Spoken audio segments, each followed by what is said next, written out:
అఘోర వార్తాలోకంకి స్వాగతం.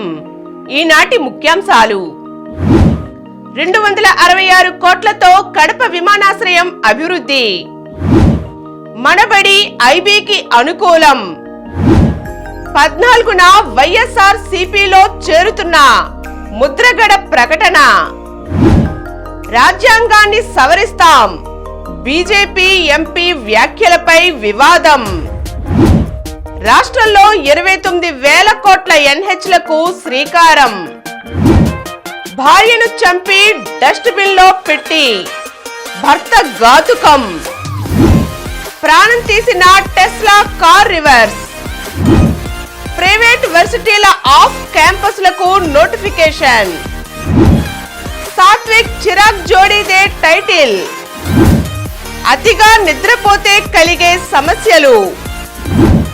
ఈరోజు వార్తలను చూద్దాం. 266 కోట్లతో కడప విమానాశ్రయం అభివృద్ధి.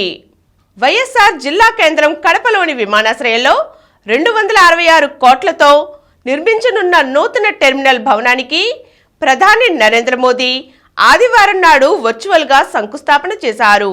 ఈ విమానాశ్రయం 25 లక్షల మంది ప్రయాణికుల వార్షిక సామర్థ్యం మేరకు ఆధునిక సొబగులు అద్దుకుంటోంది. ఇక్కడి రన్వేని 45 మీటర్ల వెడల్పున 2,515 మీటర్ల పొడవున విస్తరించనున్నారు. పనులు పూర్తయిన తర్వాత ఈ విమానాశ్రయం పీక్ అవర్ సర్వింగ్ కెపాసిటీ 1800 మంది ప్రయాణికులుగా ఉంటుంది. ముఖ్యమంత్రి వైఎస్ జగన్మోహన్ రెడ్డి కృషితో విమానాశ్రయం విస్తరణకు 75 కోట్లతో స్థలం సేకరించారు. దీంతో రన్వే పొడిగిస్తున్న నేపథ్యంలో విమానాల నైట్ ల్యాండింగ్ కూడా అవకాశం లభిస్తుంది. ఇప్పటికే ఇక్కడి నుంచి నిరంతరాయ సర్వీసుల కోసం రాష్ట్ర ప్రభుత్వం వైబిలిటీ గ్యాప్ ఫండింగ్ కూడా భరించింది. 2015లో ప్రారంభమైన ఈ విమానాశ్రయం నుంచి 2017లో ట్రూజెట్ సంస్థ ఉడాన్ స్కీమ్ కింద ఆర్సీఎస్ రీజనల్ కనెక్టివిటీ స్కీమ్ అమలు చేసింది. 2021లో ఆ సంస్థ తన విమానాలను ఉపసంహరించుకుంది. 2022 మార్చి నుంచి ఇండిగో సంస్థ విమానాలు ప్రారంభమయ్యాయి. ప్రధాని వర్చువల్ గా శంకుస్థాపన చేసిన కార్యక్రమంలో పాల్గొన్న కడప ఎంపీ వైఎస్ అవినాష్ రెడ్డి, ఉప ముఖ్యమంత్రి ఎస్బి అంజద్ బాషా, కమలాపురం ఎమ్మెల్యే రవీంద్రనాథ్ రెడ్డి మాట్లాడుతూ విమానాశ్రయంలో అభివృద్ధి పనులతో పాటు టెర్మినల్ నిర్మాణంతో రూపురేఖలు మారిపోయి మహర్దశ పట్టనుందని చెప్పారు. మనబడి ఐబీకి అనుకూలం. రాష్ట్రంలోని ప్రభుత్వ పాఠశాలల్లో ఇంగ్లీష్ మీడియం బోధన, బహుభాషలు మాట్లాడే విద్యార్థులు చదువులో తమ అనుమానాలు నివృత్తి చేసుకునేందుకు తొట్టుపాటు లేకుండా ఆత్మవిశ్వాసంతో ఉపాధ్యాయులను ప్రశ్నించే తీరు, ఎదుటివారితో మర్యాదగా మాట్లాడే తత్వం, పిల్లల్లో సహకార గుణం, క్లాస్ రూమ్లో విద్యార్థులు టీచర్ల మధ్యనున్న అన్యోన్యత తదితర అంశాలు అంతర్జాతీయ విద్యావేత్తలను ఆశ్చర్యపరిచాయి. రాష్ట్రంలోని ప్రభుత్వ పాఠశాలల్లో 2025 జూన్ మొదలు ఐబీ సిలబస్ను 1వ తరగతి నుంచి ప్రభుత్వం అమలు చేయనున్న నేపథ్యంలో ఇంటర్నేషనల్ బ్యాక్లేరియట్ ప్రతినిధులు ఫిబ్రవరి 26 నుంచి ఈ నెల 7వ తేదీ వరకు రాష్ట్రంలోని వివిధ జిల్లాలలో పర్యటించారు. ఈ సందర్భంగా ఇప్పటికే రాష్ట్రంలో అమలు చేస్తున్న ఏపీ విద్యా విధానాలు, సంస్కరణలు విద్యార్థుల్లో నేర్చుకునే తత్వం వారిని ఆశ్చర్యపరిచాయి. ఏపీలోని విద్యా విధానం ఐబీ బోధనకు అనువుగా ఉన్నట్లు వారు ప్రకటించారు. 14న వైఎస్ఆర్సీపీలో చేరుతున్న ముద్రగడ ప్రకటన. ముఖ్యమంత్రి వైఎస్ జగన్మోహన్ రెడ్డి ఆహ్వానం మేరకు ఈ నెల 14న వైఎస్ఆర్సీపీలో చేరుతున్నానని కాపు రిజర్వేషన్ ఉద్యమ పోరాట సమితి నేత, మాజీ మంత్రి ముద్రగడ పద్మనాభం ప్రకటించారు. సీఎం వైఎస్ జగన్ ఆదేశాల మేరకు వైఎస్ఆర్సీపీ ఉమ్మడి ఉభయ గోదావరి జిల్లాల regional coordinator MP P Mithun Reddy, Kakinada MP Vanga Geetha, Kakinada city rural ఎమ్మెల్యేలు ద్వారంపూడి చంద్రశేఖర్ రెడ్డి, కురసాల కన్నబాబు ఇటీవల తన నివాసానికి వచ్చి పార్టీలోకి ఆహ్వానించారని వివరించారు. సీఎం జగన్ పిలుపు మేరకు పార్టీలో చేరి తన మద్దతు అందించాలని నిర్ణయించానన్నారు. తనకు కానీ తన కుమారుడు గిరిబాబుకు కానీ ఎటువంటి పదవులు ఆశించకుండానే వైఎస్ఆర్సీపీలో చేరుతున్నామని, పార్టీ విజయం సాధించిన తరువాత వారు ఏ పదవి ఇచ్చినా తీసుకోవడానికి సుముఖంగా ఉన్నామని ముద్రగడ పద్మనాభం వివరించారు. రాజ్యాంగాన్ని సవరిస్తాం, బీజేపీ ఎంపీ వ్యాఖ్యలపై వివాదం. రాజ్యాంగాన్ని సవరించేందుకు వీలుగా లోక్సభ ఎన్నికల్లో బీజేపీకి 3/2 మెజారిటీ కట్టబెట్టాలంటూ ఆ పార్టీ ఎంపీ, కేంద్ర మాజీ మంత్రి అనంత్ కుమార్ హెగ్డే చేసిన వ్యాఖ్యలు దుమారం రేపుతున్నాయి. కర్ణాటకలోని కర్వార్లో బహిరంగ సభలో మాట్లాడుతూ ఆయన ఈ వ్యాఖ్యలు చేశారు. రాజ్యాంగానికి కాంగ్రెస్ హయాంలో పలు మార్పు చేర్పులు చేసి అనవసర అంశాలతో నింపేశారు. ముఖ్యంగా హిందూ సమాజాన్ని అణగదొక్కే చట్టాలను చేర్చారు. ఇలాంటి తప్పిదాలన్నిటినీ సరిచేయాల్సి ఉంది. ఇందుకు పార్లమెంట్ ఉభయ సభల్లోనూ బీజేపీకి 3/2 మెజారిటీ అవసరమని హెగ్డే అన్నారు. దీనిపై కాంగ్రెస్ తీవ్రస్థాయిలో మండిపడింది. రాజ్యాంగాన్ని తిరగరాసి సర్వనాశనం చేయాలన్న బీజేపీ, ఆర్ఎస్ఎస్ రహస్య అజెండా మరోసారి బట్టబయలైందని పార్టీ అధ్యక్షుడు మల్లికార్జున ఖర్గే దుయ్యబట్టారు. మున్ముందు ఎన్నికలతో నిమిత్తమే లేకుండా నియంతృత్వ పాలనకు తెరతీసేందుకు మోదీ సర్కారు ప్రయత్నిస్తోందని ఎక్స్లో ధ్వజమెత్తారు. రాజ్యాంగాన్ని ఎలాగోలా సర్వనాశనం చేయాలన్న ప్రధాని మోదీ సంఘ్ పరివార్ ఉద్దేశాలే హెగ్డే నోట వెలువడ్డాయని కాంగ్రెస్ అగ్రనేత రాహుల్ గాంధీ మండిపడ్డారు. ప్రాణం తీసిన టెస్లా కార్ రివర్స్. అమెరికాలో తీవ్ర విషాదం చోటు చేసుకుంది. డ్రైవింగ్ మోడ్లో ఉండవలసిన టెస్లా కారును పొరపాటున రివర్స్ మోడ్కు మార్చడంతో అది చెరువులోకి దూసుకెళ్లింది. ఈ ప్రమాదంలో అమెరికన్ రిపబ్లికన్ పార్టీ సెనేటర్ మిట్స్ మెక్కానెల్ బంధువు, ప్రముఖ shipping company foremost group CEO Angela చావో మృతి చెందారు. శుక్రవారం రాత్రి ఆమె తన మిత్రులతో కలిసి టెక్సాస్లోని ఆస్టిన్ సమీపంలో ఉన్న తన ప్రైవేట్ అతిథి గృహానికి వెళ్లారు. 900 ఎకరాల్లో ఉన్న ఈ ఎస్టేట్లో మిల్లర్ సెలయర్ కూడా ప్రవహిస్తోంది. ఏంజెలా చావోవో రెస్టారెంట్కు వెళ్లి రాత్రిపూట టెస్లా కారులో తన అతిథి గృహానికి బయలుదేరిన సమయంలో ఈ తీవ్ర దుర్ఘటన చోటు చేసుకుంది. ప్రైవేట్ వర్సిటీల ఆఫ్ క్యాంపస్లకు నోటిఫికేషన్. రాష్ట్రంలో ఆఫ్ క్యాంపస్ సెంటర్లు ఏర్పాటు చేయడానికి సిద్ధంగా ఉన్న ప్రైవేట్ వర్సిటీల కోసం university grants commission UGC notification విడుదల చేసింది. దీనికి కనీసం 5 ఏళ్లు విద్యా కార్యకలాపాలు ప్రధాన క్యాంపస్లో ప్రోగ్రాంలు పూర్తి చేసినప్పుడు మాత్రమే మరో చోట సెంటర్ నెలకొల్పేందుకు అర్హులని పేర్కొంది. సేట్స్ వర్సిటీస్ చట్టం పరిధిలో పనిచేస్తున్న వర్సిటీలకు వర్తించే నిబంధనలే ఆఫ్ క్యాంపస్లకు వర్తిస్తాయని స్పష్టం చేసింది. ఆఫ్ క్యాంపస్ సెంటర్లో అందించే నిర్దిష్ట ప్రోగ్రాంల కోసం చట్టబద్ధమైన అనుమతులు తీసుకోవడంతో పాటు కొత్త సెంటర్ స్థాపించే భూమికి కనీసం 30 ఏళ్ల పాటు యాజమాన్య హక్కులు, లీజ్ ఒప్పందం ఉండాలని వివరించింది. ఫ్యాకల్టీ నైపుణ్యం, మౌలిక సదుపాయాలతో సహా ఉన్నత విద్యా ప్రమాణాలను తప్పనిసరిగా ప్రధాన క్యాంపస్తో సమానంగా నిర్వహించాలని మార్గదర్శకాలు జారీ చేసింది. రాష్ట్రంలో 29,000 కోట్ల ఎన్హెచ్లకు శ్రీకారం.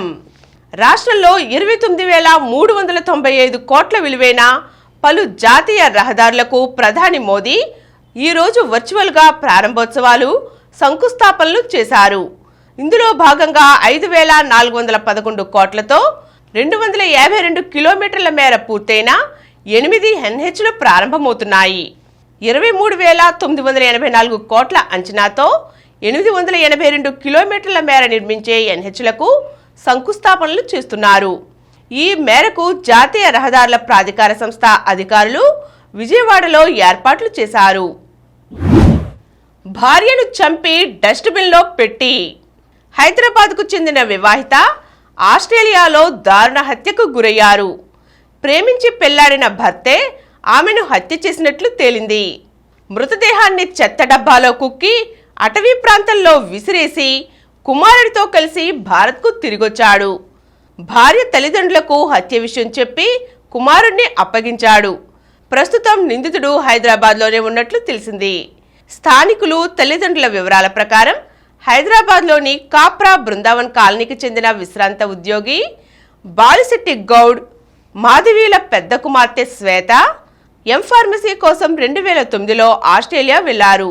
శ్వేతకు అప్పటికే స్థానిక అశోక్ నగర్కు చెందిన అశోక్ రాజ్తో పరిచయం ఉంది. అశోక్ రాజు ఆస్ట్రేలియాలో సాఫ్ట్వేర్ ఇంజనీర్. కులాలు వేరైనా ఇద్దరి మధ్య పరిచయం ప్రేమగా మారడంతో 2012లో హైదరాబాద్లో వివాహం చేసుకున్నారు. ఆస్ట్రేలియాలో విక్టోరియా రాష్ట్రంలోని పాయింట్ కుక్లో స్థిరపడ్డారు. వీరికి కుమారుడు ఆర్య ఉన్నాడు. కొంతకాలంగా ఇద్దరి మధ్య మనస్పర్ధలు వస్తున్నట్లు తెలిసింది. ఈ నెల 5న శ్వేత చివరిసారిగా తల్లిదండ్రులతో మాట్లాడుతూ తరచూ గొడవలు జరుగుతున్నాయని, భర్తపై పోలీస్ స్టేషన్లో ఫిర్యాదు చేస్తానని చెప్పినట్లు తెలిసింది. సాత్విక్ చిరాగ్ జోడీదే టైటిల్. ఆద్యంతం ఆధిపత్యం చెలాయిస్తూ సాత్విక్ సాయిరాజ్ చిరాగ్ శెట్టి జోడీ ఈ ఏడాది తమ ఖాతాలో తొలి టైటిల్ను జమ చేసుకుంది. ఆదివారం ముగిసిన French open world tour super 750 టోర్నీలో సాత్విక్ చిరాగ్ ద్వయం ఛాంపియన్గా నిలిచింది. కేవలం 37 నిమిషాల్లో ముగిసిన పురుషుల డబుల్స్ ఫైనల్లో ప్రపంచ నెంబర్ 1 ర్యాంకర్స్ సాత్విక్ చిరాగ్ లీ జియే హుయ్ పో సువాన్ యాంగ్ జోడీని ఓడించింది. టైటిల్ గెలిచే క్రమంలో భారత జోడీ తమ ప్రత్యర్థులకు ఒక్క గేమ్ కూడా కోల్పోకపోవడం విశేషం. విజేతగా నిలిచిన సాత్విక్ చిరాగ్ జోడీ $62,900 ప్రైజ్ మనీ గెలుచుకుంది. అతిగా నిద్రపోతే కలిగే సమస్యలు. కొంతమంది కాస్త సమయం దొరికినా నిద్రపోతుంటారు. కానీ ఎక్కువసేపు నిద్రపోవడం మంచిది కాదని నిపుణులు పేర్కొంటున్నారు. 9 గంటల కన్నా ఎక్కువ నిద్రపోతే శరీరంలో మార్పులు వస్తాయి. 10 గంటలు నిద్రించేవారు ఎప్పుడూ నీరసంగా ఉంటారు. అతిగా నిద్ర మద్యం, సిగరెట్ తాగడం కన్నా ఎక్కువ ప్రమాదం. అలాగే ఎక్కువగా నిద్రించేవారు తలనొప్పి, వెన్నునొప్పి, స్థూలకాయం, మధుమేహం, గుండె జబ్బుల వంటి సమస్యలను ఎదుర్కొంటారు. ఇప్పుడు కొన్ని సంక్షిప్త వార్తలను చూద్దాం. 15 కల్లా ఈసీల నియామకం. కేంద్ర ఎన్నికల సంఘంలో ఖాళీగా ఉన్న 2 కమిషనర్ పోస్టులను ఈ నెల 15వ తేదీ నాటికల్లా భర్తీ చేసే అవకాశం ఉందని అధికార వర్గాలు వెల్లడించాయి. ఇందుకోసం ప్రధాని మోదీ సారథ్యంలోని హైపవర్డ్ కమిటీ 15న భేటీ అవుతుందని వివరించాయి. పంజాబ్లో రైతుల రైల్ రోకో. ఎంఎస్పీకి కేంద్రం తక్షణం చట్టబద్ధత కల్పించాల్సిందేనని డిమాండ్. ఇండోనేషియాలో వరదలు, 19 మంది దుర్మరణం. నీట్ దరఖాస్తు గడువు మార్చి 16 దాకా పెంపు. 5 కూనలకు జన్మనిచ్చిన గామిని, 26కు చేరిన చీతాల సంఖ్య. ప్లే ఆఫ్స్కు ఢిల్లీ. మహిళల ప్రీమియర్ లీగ్లో గత ఏడాది రన్నరప్ ఢిల్లీ క్యాపిటల్స్ ఈ ఏడాది ప్లే ఆఫ్స్ దశకు అర్హత సాధించింది. ఆఖరి బంతి దాకా సాగిన పోరులో ఢిల్లీ క్యాపిటల్స్ 1 పరుగు తేడాతో రాయల్ ఛాలెంజర్స్ బెంగళూరు జట్టుపై గెలుపొందింది. మళ్లీ టెస్టుల్లో నెంబర్ 1గా అన్ని ఫార్మాట్లలో టీమిండియానే టాప్. సొంత గడ్డపై ఇంగ్లాండ్తో జరిగిన టెస్ట్ సిరీస్ను 4-1తో కైవసం చేసుకున్న భారత్ తాజాగా సాంప్రదాయ ఫార్మాట్లోనూ అగ్రస్థానానికి చేరుకుంది. జోకోవిచ్ శుభారంభం. 5 ఏళ్ల తరువాత ఇండియన్ వెల్స్ మాస్టర్స్ సిరీస్ 1000 టోర్నీలో బరిలోకి దిగిన సెర్బియా టెన్నిస్ స్టార్ జోకోవిచ్ శుభారంభం చేశారు. పోరాడి ఓడిన Sreeja. Singapore smash world table tennis టోర్నీలో తెలంగాణ అమ్మాయి ఆకుల శ్రీజ తొలి రౌండ్లోనే నిష్క్రమించింది. ఐ లీగ్లో శ్రీనిధి డక్కన్ ఎఫ్సి జట్టుకు మరో విజయం. మరిన్ని వార్తా విశేషాలతో రేపటి గోరా వార్తాలోకంలో కలుద్దాం. Thank you.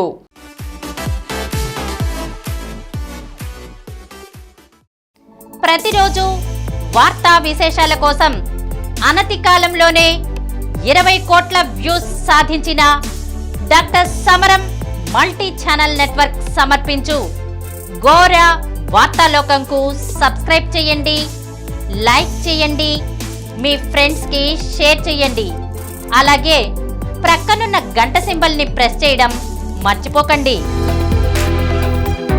Please download Samaram multi-channel app and watch your favorite channels from your mobile. App available on Google Play Store and subscribe to the channels.